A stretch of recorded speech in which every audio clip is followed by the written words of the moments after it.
सुचेता, अगदी थोडक्यात उत्तर एका शब्दात किंवा वाक्यात. मला वाळवंटात गवसलेली हिरवळ. वंदनाताईंचं उत्तर आहे मीच. मीच. वा, मला वाळवंटात गवसलेली हिरवळ म्हणजे मीच. क्या बात आहे, क्या बात आहे. अभिषेक, प्रयोग करताना 32 वेळा आलेलं अपयश, त्यातून मी हे शिकलो की failure is not fatal. Failure is not fatal and not final. वा. Failure is not fatal and failure is not final. Neither is success.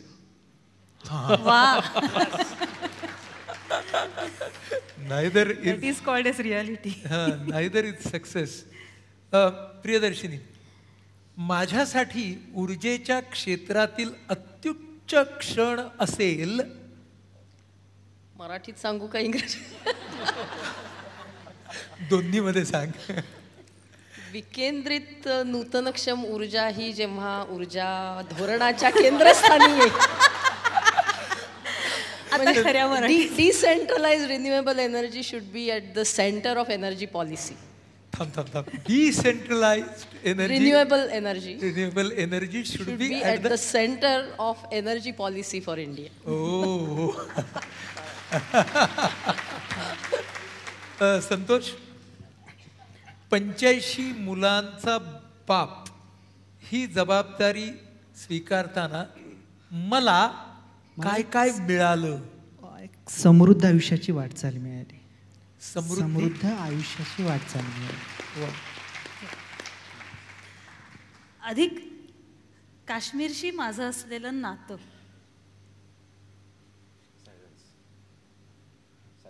Silence. Okay. वंदनाताई, कॅन्सरच्या उपचारांच्या दरम्यान किमोथेरपी, रेडिओथेरपी ह्या सगळ्या प्रोसेसमधून जाताना माझ्या मनात विचार होते की मला येणारा अनुभव मी इतरांना शहाणं करण्यासाठी कसा वापरू शकेन.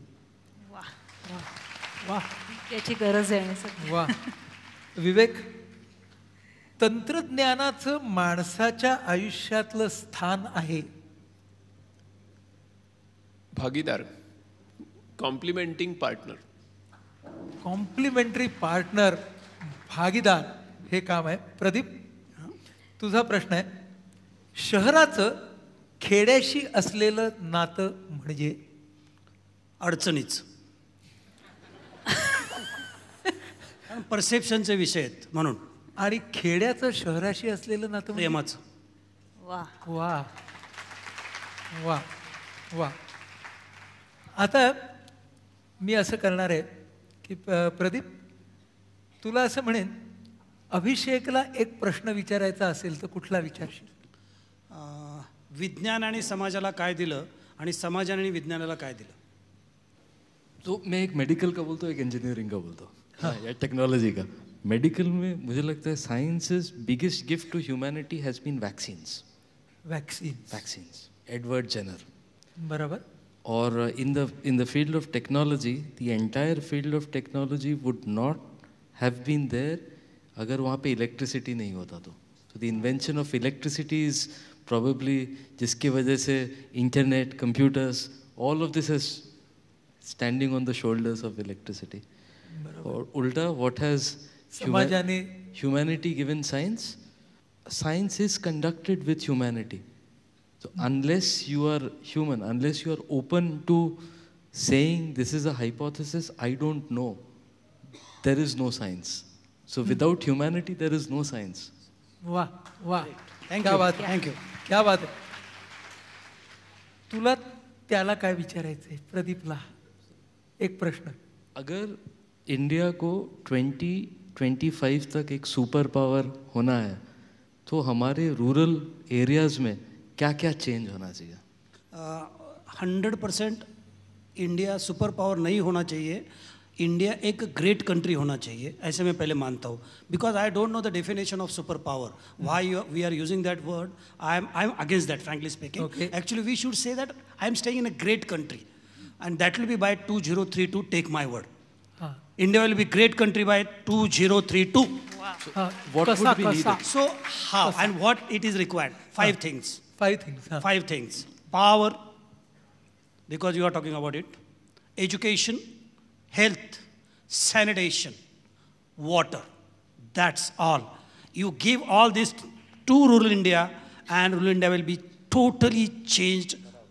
Tomorrow's India, and not rural India. Okay okay. Sucheta, तुला अधिकला एक प्रश्न विचारायचा असेल तर तू काय विचारशील? पुस्तकांमधनं वगैरे काश्मीर हे भारताचं नंदनवन आहे असं म्हणतात, तर तू तिथे काम करतोस, तुला हे खरं वाटतं का? आणि खऱ्या अर्थाने काश्मीरचं नंदनवन जर व्हायचं असेल तर काय व्हायला पाहिजे?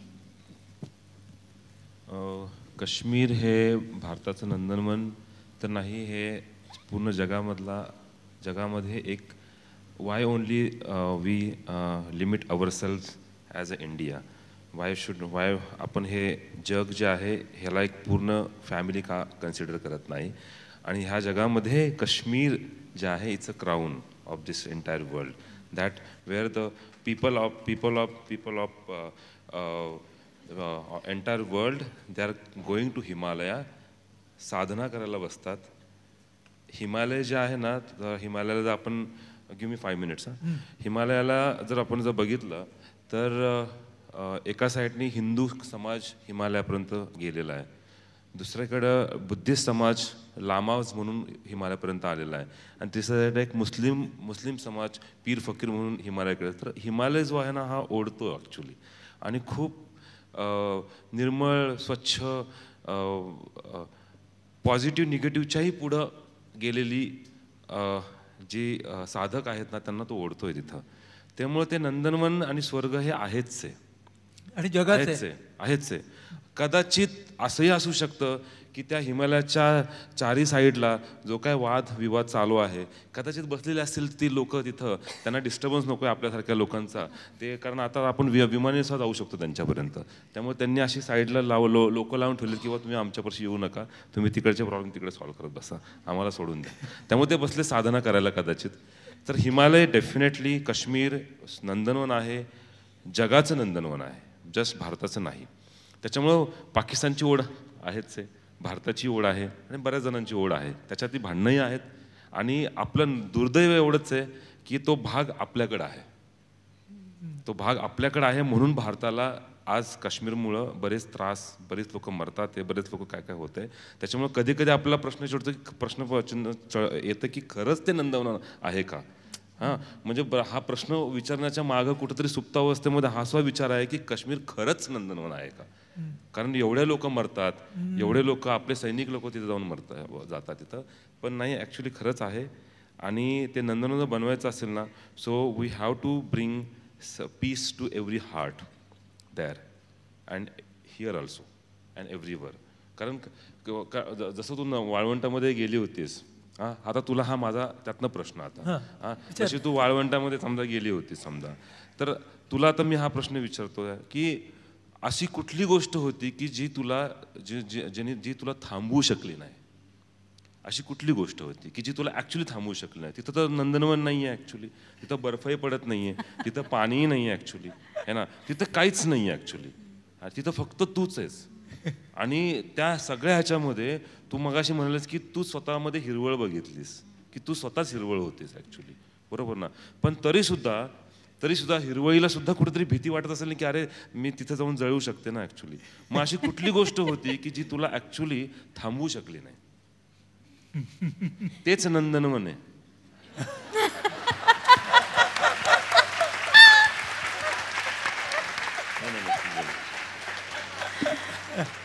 माझं उत्तर अधिकने देऊन टाकलंय ऍक्च्युली. त्याने प्रश्न विचारला आणि उत्तर दिलंय. ऍक्च्युली वाळवंटात जाण्यापासून कुठली गोष्ट थांबवू शकली नाही. खरं म्हणजे हे मी सांगेन की हट्टीपणा. म्हणजे फ्रँकली एवढं एकच उत्तर आहे, जेव्हा मी जाण्याची तयारी केली होती तेव्हा भयंकर हट्टीपणा करून अनेक लोकांशी भांडून, कारण अधिक म्हणाला तसं तिथे ते अननोन आहे, कोणी गेलेलंच नाही आहे, मग वाळवंटच कशाला, मग तू हिमालयामध्ये एवढी फिरतेस आता वाळवंटामध्ये कशासाठी जायचं आहे, असं ऑब्व्हियसली सगळं होतं. पण कुठेतरी तो प्रत्येकाचा एक ट्रू कॉलिंग म्हणतात ज्याला, किंवा जे इनर काहीतरी असतं, जसं अधिक म्हणाला ते म्हणजे मला 100% मी मान्य करते, कारण वर्षातनं 2दा मला हिमालयामध्ये गेल्याशिवाय अजिबात राहत नाही. आणि मला खात्री आहे की अशी निसर्गामधली अनेक ठिकाणं असतील ज्याच्यामधनं ते कॉलिंग येत असतं आणि ते कॉलिंग होतं, आणि काहीही करून कोणीही किती विरोध केला तरी तिथे जायचंच असं ठरवलं होतं. त्यामुळे मी ह्या प्रश्नाचं एकच उत्तर देईन, त्यावेळेला माझा हट्टीपणा होता जो मला नाही थांबू शकला वाळवंटात जाण्यापासनं. पण ऑफकोर्स अधिकनी जसं पुढे सांगितलं आणि मगाच्या प्रश्नात मी सांगितलं तसं वाळवंटामध्ये मला खूप काही गवसलं. म्हणजे वाळवंट हे मला अजिबात भकास, उदास, डिप्रेसिंग असं नाही वाटलं. बरोबर. तुमच्याकडे तुम्ही संतोषला एक प्रश्न विचारा. संतोष, जेव्हा आणखीन एक मुलगा तुझ्या अनाथाश्रमात दाखल होतो तेव्हा तुला काय वाटत असतं? एकतर खूप दुर्दैवी वाटतं, कारण ते मूल जे आपल्याकडे आलेलं असतं कोणीतरी पुरुष किंवा स्त्री गेलेली नसते, त्याच्यासोबत गेलेलं असतं, आई गेलेली असते, बाप गेलेला असतो, भाऊ गेलेला असतो, मुलगा गेलेला असतो, अशी बरीच नाती त्याची संपलेली असतात. आणि त्याच्यानंतर तुम्हाला त्याला न विचारता, कारण तुम्ही त्याला विचारू शकत नाही तू इथं का आलाय, त्याच्यासोबत जे नातेवाईक किंवा जे कुणी आले असेल, म्हणजे पोलीस असतील किंवा चाइल्ड लाईनवाले असतील किंवा कुणी पत्रकार असतील, राजकीय प्रतिनिधी असतील, असे तिथं आणून सोडतात. ते जे काही तुम्हाला तोडकी मोडकी माहिती देतात त्याच्या आधारावरती त्याला प्रवेश द्यावा लागतो. आणि त्या प्रवेशाच्या आधारावरती म्हणजे तो कुठल्या आडनावाचा आहे किंवा प्रत्येक गावाची एक पांढर असते. प्रदीप दादांना म्हणजे सगळ्यांनाच कल्पना असेल, प्रत्येक घराची एक पांढर असते किंवा घराची वागणूक असते, पार्श्वभूमी असते त्या त्या जातीची, धर्माची किंवा त्या घराची. तर तसं त्याच्यावरती तुम्हाला त्याच्या कलानं घ्यावं लागतं. तुम्ही त्याला लगेच असं वाग तसं वाग हे उपदेश वगैरे करायच्या भानगडीत पडायचं नसतं. त्याचा जो नॅचरल जो स्वभाव आहे तो तुम्हाला जाणून घ्यायचा. म्हणजे एक त्रयस्थ म्हणून तुम्हाला त्याच्याशी वावरावं लागतं. एक तर तुम्हाला त्याला डायरेक्ट ओळख द्यायची नसते, काय उपकार वगैरे करता अशी भावना त्याच्या मनामध्ये यायला नको, कारण कुणी पैसे देऊनही तिथं येणार नाही आहे. हे दुर्दैवानं तिथपर्यंत आलं आहे.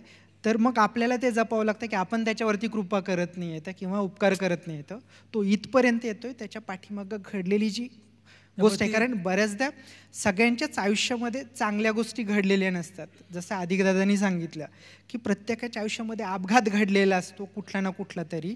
आईवडिलांची भांडणं असतात, कुठं अपघात झालेला असतो, कुठं दवाखान्यात गेले असतं, काही कौटुंबिक कलह असतात, अनैतिक संबंध असतात. हे सगळी पार्श्वभूमी त्या मुलाच्या पाठीशी आलेली असते. त्याच्यामुळं तो ज्या नैसर्गिक भावनेनं तुमच्या सगळ्यांमध्ये मिसळतोय, तुम्हाला फक्त त्रयस्थ म्हणून बाजूला राहायचं आहे. आणि तो जसं जसं त्याच्यामध्ये येईल तिथं तुम्हाला ते पाटाचं पाणी कसं इकडं जायला लागलं की तिथं थोडीशी माती टाकायची आणि बाजूला व्हायचं, फक्त एवढंच काम करायचं. फक्त ती एक भूमिका आम्ही त्या ठिकाणी पार पाडतो. तुला एक प्रश्न वंदनाताईंना विचारायचा असेल तर? मला खरं तर बरेच प्रश्न मी नंतर विचारील, पण आत्ता मला विचारायचं, मग अशी तुम्ही जे बोलत होता, खरं तर मृत्यू समोर उभा असताना रोजचं पाऊल टाकणं म्हणण्यापेक्षा प्रत्यक्ष मृत्यूला सामोरं जात जगणं, याच्यासाठी जे धाडस आहे किंवा जे तुमच्या चेहऱ्यावरती आता मगाशी भेटलो तुम्हाला तेव्हापासून जी प्रसन्नता आहे किंवा ते ह्या मृत्यूला सतत तुम्हाला एक हसत चेहऱ्याने त्याला चॅलेंज करायला एवढी सगळी उत्सुकता कुठून मिळते किंवा उत्साह कुठून मिळतो, म्हणजे काय करता त्याच्यासाठी ॲक्च्युली? मला संगीतातनं खूप ऊर्जा मिळते. त्याच्यामुळे जेव्हा जेव्हा मला खूप निराशा वाटतं तेव्हा मी संगीत अतिशय मोठ्या प्रमाणामध्ये ऐकते.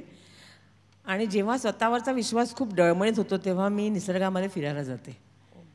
प्रियदर्शिनी, तुला विवेक सावंतांना प्रश्न विचारायचा आहे. एका दृष्टीने मला असं वाटतं की पूर्वी जेव्हा साक्षरतेचा कार्यक्रम आला आणि निरक्षरांना जसं तेव्हा वाटत असेल तशी सध्या कॉम्प्युटर इलिटरेट असलेल्या लोकांची थोडीशी अवस्था झालेली आहे.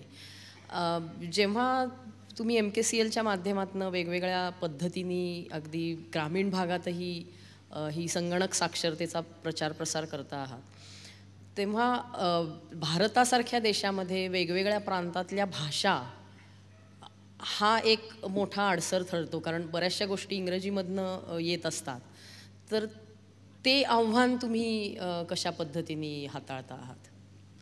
हा खूप छान प्रश्न आहे, कारण भाषा ही एक संस्कृतीची वाहक असते.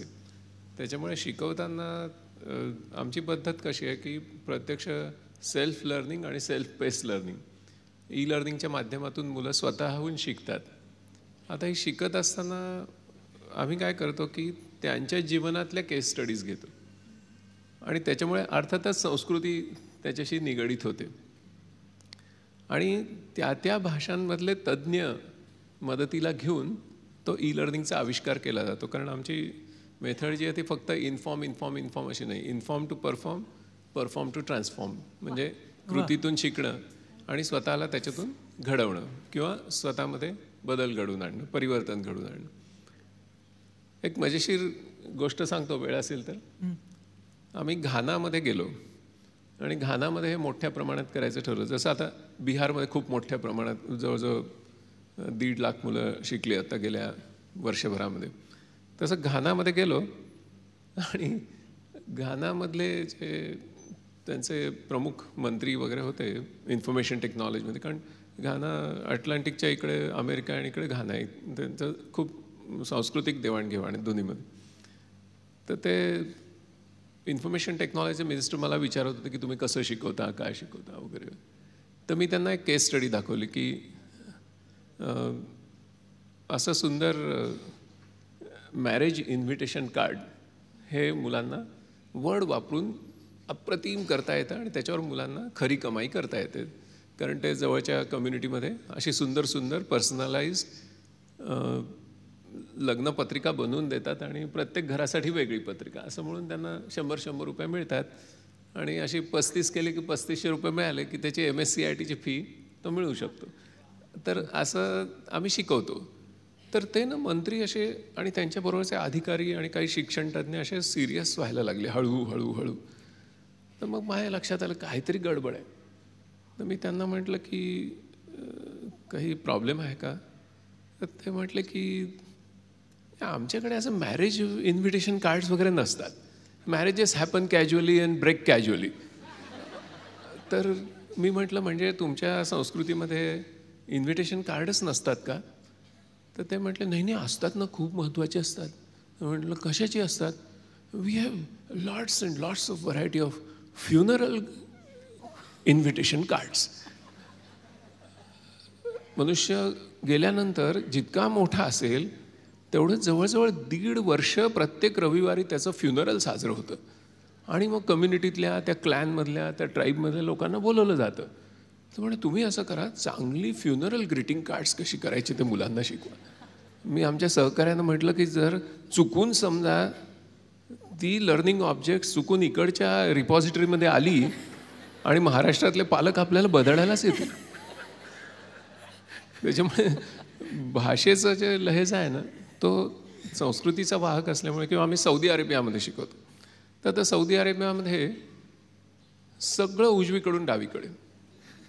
म्हणजे माझे एक मित्र मला म्हणाले बघा तुम्ही सौदी अरेबियात खूप इथे यशस्वी झाला आहे, 1.5 कोटी लोकांना शिकवलं वगैरे, अशा ह्याच्यात काही जाऊ नका, सौदी अरेबिया पूर्ण भिन्न आहे.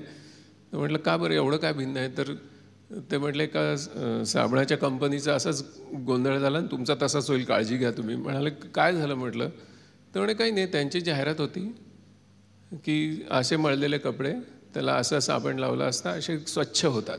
ही जाहिरात त्यांनी तिकडे केली. त्याच्यामुळे असं स्वच्छ शर्ट असा साबण लावला असता असा खराब होतो. कारण सगळं उजवीकडून डावीकडे. म्हणजे तुम्हाला धक्का बसेल की तिथे फाईल मेनू उजवीकडे असतो कोपऱ्यात. फाईल मेनू आपला वर्डमधला उजवीकडे असतो. आम्ही इकडे शोध, अरे तो उजवीकडे. कारण तिथे बाय डिफॉल्ट मशीन सुरू केलं की ते अरेबिकमध्ये सुरू होतं. आपल्याकडे मराठीला हा मान अजून मिळायचा आहे की महाराष्ट्रामध्ये हे मशीन ओपन केलं की डायरेक्टली मराठीत सुरू व्हायला पाहिजे हा मान आपल्याकडे नाही आहे. परंतु 35 कोटी अरब लोक तर तसं उजवीकडून डावीकडे, त्याच्यामुळे ते इतकी धमाल होते. मग आम्ही त्याच्यामुळे त्याचा फायदा आम्हाला काय झाला ते सांगतो. म्हणजे संस्कृती आणि भाषेशी जोडून घेतलं तर त्याचे स्पिन ऑफ येतात. मग काय झालं की आमची लर्निंग मॅनेजमेंट सिस्टीम सगळी उजवीकडून डावीकडे. मग माझ्या डोक्यात आलं, अरे किती महत्त्वाची गोष्ट आहे. आता आपण एक फक्त स्विच देऊ म्हणजे आपल्याला उजवीकडून डावीकडे, डावीकडून उजवीकडे करता येईल. आणि मग जे डावखुरे लोक आहेत ना आपल्याकडचे, त्यांनासुद्धा सगळं मेनू उजवीकडे दिला तर त्यांना खूप सोयीचं होईल. मग आता मुलं काही जण उजवीकडून डावीकडे वापरतात, डावीकडून उजवीकडे वापरतात. म्हणजे असाही एक फायदा त्याच्यातून होतो. पण आणि भाषांचं दुसरं वैशिष्ट्य की आर्टिफिशियल इंटेलिजन्समुळे आणि नॉन ह्युमन लाईक इंटेलिजन्समुळे आता भाषांचं म्हणजे भाषांतर जे आहे तर स्पोकन लँग्वेज ट्रान्सलेशन्स ही आता खूप मोठ्या प्रमाणात उपलब्ध होत आहेत. तर real time spoken language translation, because that kind of compute power, programming paradigms हे सगळं आता, आणि पॅटर्न रिकग्निशन, त्याच्यामुळे जगातले लोक प्रत्येक शब्द कसा उच्चारतात. म्हणजे अनेक जगातल्या संस्कृतीतले, भिन्न भिन्न संस्कृतीतले लोक किंवा भारतातल्या इंग्रजीचे शब्द समजा कसे उच्चारतात याची कॉर्पसेस तयार झाली. आणि त्यांच्यामध्ये त्या शब्दांच्या सिग्नेचर फ्रिक्वेन्सीज सापडल्या. त्याच्यामुळे हा शब्द असेल तर त्याचा उच्चार south Indian, north Indian, American कसाही करा, पण ह्या सिग्नेचर फ्रिक्वेन्सीज कॉम्बिनेशन्स मात्र त्या शब्दात असतात. असं शब्दाचं शब्दत्व नक्की कुठल्या फ्रिक्वेन्सी कॉम्बिनेशन हे जगाला सापडल्यामुळे आता तुम्ही तो कसाही उच्चारा, जोपर्यंत त्याचं शब्दत्व तुमच्या तोंडातून बाहेर पडतं तोपर्यंत तसाच्या तसा तो टाईप होतो. टाईप झाला की तो प्रोसेस होतो, प्रोसेस झाला की ट्रान्सलेशन होतं. आता ह्याच्यामुळे मजा अशी येणार आहे की मराठी मुलांना किंवा जगातल्या कुठल्याही लोकांना अजून एक 10-15 वर्षानंतर गुगलमध्ये कुठलाही कंटेंट जरी आला तरी त्याच क्षणी तो जगातल्या दुसऱ्या सर्व भाषांमध्ये उपलब्ध होईल. आणि त्याच्यामुळे आम्हाला आता 15-15 वर्ष इंग्रजी शिका, जे प्रियदर्शनी सांगितलं, खूप छान सांगितलं. मराठी माध्यमात शिकलं आणि दोन्ही भाषा खूप छान ती वापरत होती. तर त्याच्यामुळे सर्वसामान्य ग्रामीण भागातला मुलगा 15 वर्ष त्यांनी इंग्रजी शिकण्याचा अयशस्वी प्रयत्न करायचा, मग आत्मविश्वास नाही. बरं, अभिजन असणं म्हणजे इंग्रजी येणं ही अभिजनत्वाची व्याख्या होऊन बसली. त्याच्यामुळे मला अभिजन होताच येत नाही जर माझं चांगलं इंग्रजीवर प्रभुत्व नसेल तर.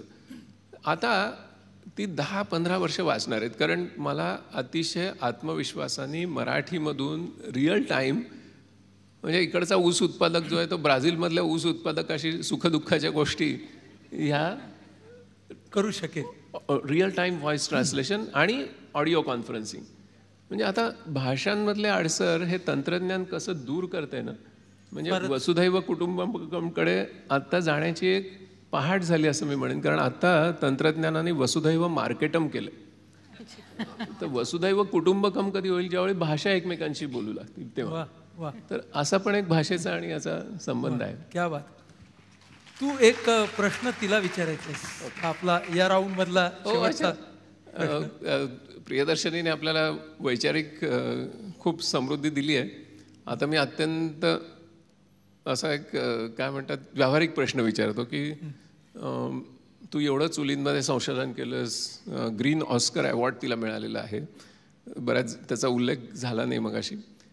पण तुला जेवण कुठलं आवडतं? चुलीवरचं आवडतं का मायक्रोवेव्ह ओव्हनमधलं आवडतं का उज्ज्वला स्कीममध्ये सबसिडी मिळालेल्या गॅसवरचं आवडतं? जेवण आवडतं. आणि मी स्वतः सबसिडीचा गॅस कधीच घेतला नाही, एक वैचारिक भूमिका म्हणून. पण आणि विशेषतः जे काम मी आत्ता केलेलं आहे की एखादी चूल किंवा शेगडी स्वयंपाक कसा करते किंवा कसा चांगला करू शकते, वाईट करते, ह्याचं मापन करण्याचा, त्याच्यामध्ये सुद्धा एका गोष्टीचं आम्ही भान राखलेलं आहे की आत्तापर्यंत काय होत होतं की चूल म्हटली की मग ती इंधन, त्याची ज्योत ह्या दृष्टीने बोललं जातं. विजेवरचा स्वयंपाक म्हणला की त्याचं काय व्होल्टेज असेल, मायक्रोवेव्हची फ्रिक्वेन्सी, परंतु स्वयंपाक करण्यासाठी तुम्हाला कुठलं साधन आहे हे महत्त्वाचं नाही आहे. तुम्हाला जी ऊर्जा तुमच्या स्वयंपाकाच्या साधनामधनं ज्या भांड्यात तुम्ही स्वयंपाक करता आहात तिथे पोचवायची आहे, ती कशा पद्धतीने पोचते आहे ह्याचा तसं पाहिलं तर तंत्रज्ञानाशी संबंध नसतो. म्हणजे मी मगाशी जो उल्लेख केला की आम्ही 21 त्याचे जे निष्कर्ष काढलेले आहेत ते सगळे ज्याला टेक्नॉलॉजी न्यूट्रल म्हणतात, की म्हणजे ह्या निकषांच्या मदतीने तुम्ही 3 दगडाची चूल, सुधारित चूल, बायोगॅसची शेगडी, LPGची शेगडी, सौर चूल ह्या सगळ्यांची आता एकमेकांशी तुलना करू शकता. बरोबर. अशा पद्धतीचं म्हणजे त्यामुळे तुम्ही काय वापरता हे महत्त्वाचं नाही आहे, त्याच्यावरती शिजणारा पदार्थ कसा होतो हे जास्ती महत्त्वाचं आहे. तर हा एक म्हणजे टेक्नॉलॉजी न्यूट्रॅलिटी हा एक विचार आम्ही याच्यामध्ये. जेवण आवडतं? जेवण आवडतं ते माझ्याकडे बघूनही तुम्हाला कळत. कुठल्या प्रकारचं? सगळ्या प्रकारचं जेवण आवडतं. सगळ्या प्रकारचं. जगाच्या पाठीवर कुठेही गेले तरी मी उपाशी राहणार नाही आणि राहत नाही. हे बऱ्याच ठिकाणी मी फिरलेली आहे. स्वयंपाक करतेस का कधी कधी? मी स्वतः फक्त 15-20 मिनिटात जेवढं होऊ शकेल तेवढ्या तितपतच स्वयंपाक करू शकते. बरं, थँक्यू व्हेरी मच. तुमच्या असं लक्षात आलं असेल की आपण जवळजवळ 1.5 तास या सगळ्यांच्या बरोबर गप्पा मारल्या आणि त्या हसत खेळत मारल्या. आणि महत्त्वाची गोष्ट म्हणजे आज या महासत्रामध्ये सर्वांनी एकमेकांना प्रश्न विचारले आणि ह्या सगळ्याच्या मधून एक खूप छान अशी भावना निर्माण झालेली आहे. ती अर्थातच वंदनाताई म्हणाल्या तशी पुढे जाण्याची भावना आहे. शेवटी प्रतिकूलता आणि अनुकूलता ही काय आहे तर ती आपण समोरच्या आव्हानाकडे कसे बघणार ते आपल्या दृष्टिकोनावरतीच अवलंबून आहे. आणि म्हणून तुम्हा सर्वांशी मारलेल्या या गप्पा आमच्या सगळ्यांच्या खूप लक्षात राहतील. ज्ञानेश्वरांनी एक असा दृष्टांत दिला होता की ते म्हणतात की वारा काय करतो तर वारा झाडाला भेटतो आणि पुढे निघून जातो, पण फांद्यांमध्ये तो राहतो. म्हणजे त्या ज्या फांद्या असतात त्या ज्या डोलत राहतात त्याच्यामध्ये तो वारा त्या फांद्यांच्या मध्ये राहतो. तसं आजचं तुमचं हे सगळं गप्पांचं सत्र जरी संपलं तरी आमच्या मनांच्या फांद्यांवरती नक्की डोलत राहील.